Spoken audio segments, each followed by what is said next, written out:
Ассаламу алейкум рахматуллахи баракатух. Мен мынау үндеуімді орыс құлдарға үндегелі отырмын.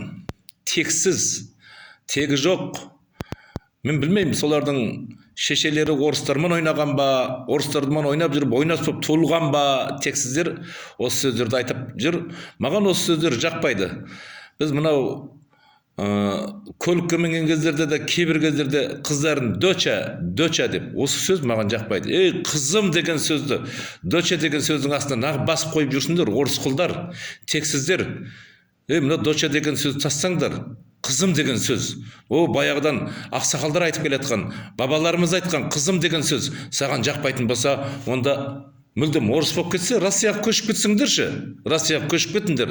Барыңдар сояққа, орысқа мүлдем құл болып алсаңдаршы сендер. Сендердің мынандай сөздерің маған жақпайды. Орысқа құл болғанды жақсы көріп жүрсіңдер сендер. Кетіңдер, бар Россияға барып. Сол доча деп айтасың ба, жоқ қызыңды жақ орысқа бересің ба, әйеліңді орысқа бересің ба, өзің білдің. Мен қанша рет айтып жүрмін осы жерде. Қанша рет көліктерде ескертіп жатырмын. Доча деп айтпағың, қызым деп айтқың. Мына қызым деген сөз, доча деген орыстың сөзінің астында бастырылып қалмасын деп қанша рет айтып жатырмын. Бірақ құлаққа қысырып атқан ешкім жоқ.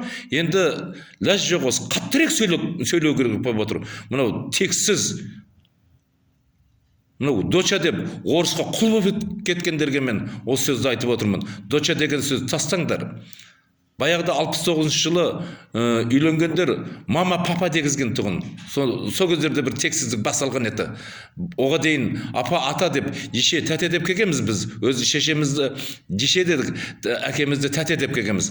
Кейіннен мама папа деген мына 69 жылы үйленгендер шығар. Содан бері мама папа қалмай келатыр.